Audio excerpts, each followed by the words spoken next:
Hi viewers, welcome to our channel. So most awaited film అయిన కాంతారాకి prequel కి సంబంధించిన trailer release అయింది ఇందాకే. సో మరి ట్రైలర్ ఎలా ఉంది? సో అందులో రిషబ్ శెట్టి గారి గెటప్స్ ఏ విధంగా ఉన్నాయి? మరి కాంతారా అప్పుడు ఎంత పెద్ద హిట్ అయిందో మనకు తెలిసిందే. మరి ఇప్పుడు కాంతారా సంబంధించి ప్రీక్వెల్ వస్తుంది కదా, మరి ఇది ఏ స్థాయిలో ఉండబోతుంది? దీనికి సంబంధించి డిస్కషన్ కి ప్రజెంట్ మనతో పాటు సీనియర్ జర్నలిస్ట్ దుర్గా వడ్లమణి గారు ఉన్నారు. వారిని తెలుసుకునే ప్రయత్నం చేద్దాం. నమస్కారం మేడం. నమస్తే అండి. మేడం, అప్పట్లో కాంతారా సినిమా వచ్చింది, ఎటువంటి ఎక్స్పెక్టేషన్స్ లేకుండా రావడం, పెద్ద హిట్ అవ్వడం, నేషనల్ అవార్డు రిషబ్ శెట్టికి రావడం మనం చూసాం. సో ఇప్పుడు దానికి ప్రీక్వెల్ అనౌన్స్ చేశారు. అప్పుడు దానికి సంబంధించిన ట్రైలర్ వచ్చింది మేడం. ఎలా అనిపించింది మీకు? ఇందాక చూసాం కదా, మరి మీ ట్రైలర్ రివ్యూ ఏంటి మేడం? ఇప్పుడు కాంతారా మనం చూసామండి. కాంతారా 1 అనుకోవాలేమో దాన్ని. హ్మ్. నిజంగా చాలా బాగుంది అది. అంటే కన్నడలో ఒక కాంతారా, ఒక కేజీఎఫ్ కన్నడ సినిమాని ఒక అత్యున్నత స్థానానికి తీసుకెళ్ళాయి చెప్పాలంటే. సో దానికి తగ్గట్టు సీక్వెల్ గా ఇది రాలేదు, ప్రీక్వెల్ అంటున్నారు. అంటే ప్రీ స్టోరీ అని అనుకోవాలేమో. అంటే యాక్చువల్ గా కాంతారా 1 లో చెప్పిన దానికి అంతకు ముందు ఏం జరిగింది అనేది వీళ్ళు రివర్స్ లో చెప్పడం జరిగింది.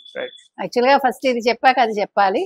అంటే నాకు తెలిసి సినిమా పరిశ్రమలో మొట్టమొదటిసారి ఒక సినిమా ఈ రకంగా వచ్చింది. అందుకే నాకు అంత ఐడియా లేదు. నాకున్నంత మటుకి నా దృష్టికోణంలో ఇలా మొట్టమొదటిసారి ఈ రకంగా జరిగిందా.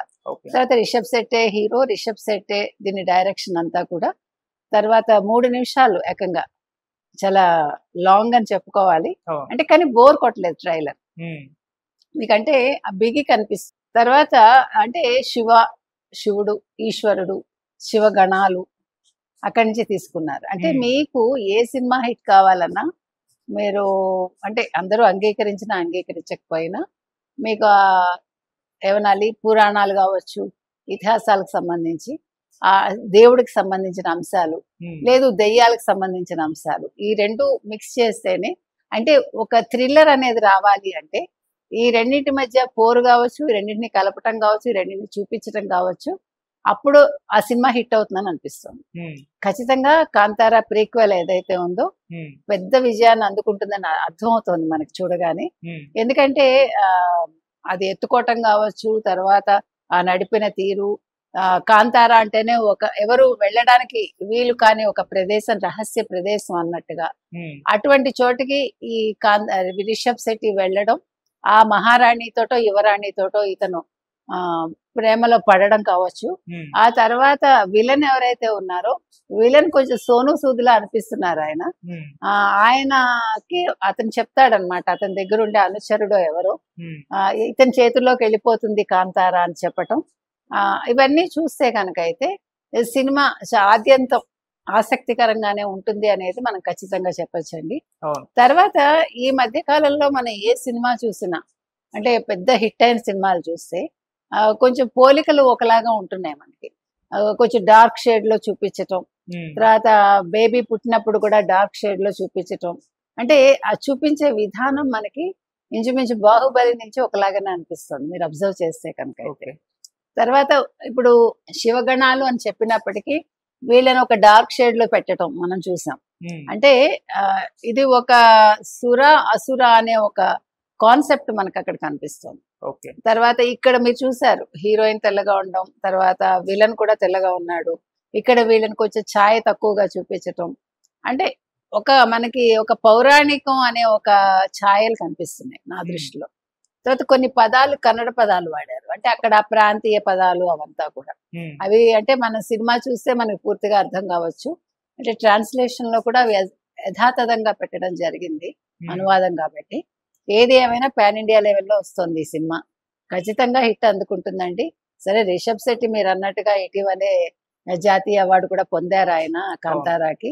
సో కన్నడ సినిమా మళ్ళా ఏమంటారు వార్తల్లో నిలుస్తుందనే చెప్పాలి ఈ సినిమాతోటి. ఎందుకంటే మనం చూస్తున్న October 2 రిలీజ్ చేయబోతున్నారు. October 2 దసరా కూడాను. అంటే దసరా అనేది తెలుగు వాళ్ళకి ఎంత ముఖ్యమో కర్ణాటక ప్రజలకు కూడా అంతే ముఖ్యం. అందులో వాళ్ళకి దసరా వేడుకలు చాలా అద్భుతంగా జరుగుతాయి మైసూర్లో.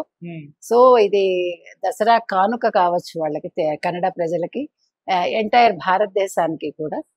కాబట్టి ఇది చాలా పెద్ద విజయాన్ని అందుకుంటుందని అనుకుందామండి. విజయదశమి రోజు వస్తుంది. కాకపోతే ఏంటంటే తెలుగు నాటకు వచ్చేసరికి, మనకి తెలుగు రాష్ట్రాల స్థితికి వచ్చేసరికి ఇక్కడ ఆల్రెడీ మనకి ఇప్పుడు 3 సినిమాలు చాలా హిట్ లో నడుస్తున్నాయి. ముఖ్యంగా 2 సినిమాలు పోటాపోటీగా వెళ్తున్నాయి. అవును. మూడోది మనకు ఓజీ రాబోతోంది సెప్టెంబర్ 25. అక్టోబర్ 2 కాంతారా రిలీజ్ అవుతోంది. సో ఈ పోటీని తట్టుకుని కాంతారా ఏ రకంగా వసూళ్లు సాధిస్తుంది అనేది మనం వేచి చూడాలి. ఓకే మేడం, సినిమాకి ముందు సినిమా షూటింగ్ టైంలో కొన్ని విషాదాలు కూడా అవాంఛనీయ టీం సంఘటనలు. Yes. లో కొంతమంది చనిపోవడం, ఏమైనా శాపం తగిలిందా, అసలు సినిమా రిలీజ్ అయ్యే పరిస్థితి ఉందా, షూటింగ్ ఆగుతున్నాయి, ఇలా విధంగా మరణాలు సంభవిస్తున్నాయి, అసలు రిలీజ్ అవుతుందా అనే నేపథ్యం నుంచి మళ్ళీ ఇప్పుడు సినిమా ట్రైలర్ రావడం చూసాం. అంటే ఒక నెగిటివ్ వైపు నుంచి మరి ఇప్పుడు ట్రైలర్ ఒక పాజిటివ్ వైపు క్రియేట్ చేసిందా మూవీ టీమ్ లో, దాని గురించి ఏం చెప్తారు? ఎగ్జాక్ట్ గా మీకు ఆ మధ్య తెలుగు ఇండస్ట్రీలో చూడండి వరుసగా హాస్య నటులు చనిపోవటం జరిగింది. అవును. ఏంటి శాపం తగిలిందా అంటే దిష్టి తగిలిందా అనే ఒక ఫీల్ కి అందరూ వచ్చారు. అంటే కొన్ని అనుకోని సంఘటనలు జరిగినప్పుడు మనిషి కొన్ని నమ్మకాలకి లోనవుతాడు. ఓకే. అదే రకంగా ఈ కాంతారాలో నటించిన వాళ్ళందరూ ఇంచుమించు 3-4 చనిపోయినట్టున్నారు ఆకస్మికంగా. సో ఆ మరణాలు సంభవించినప్పుడు అందరూ కొంచెం భయపడ్డారు, ఏంటి ఇట్లా అవుతోంది, అంటే ఏం జరిగింది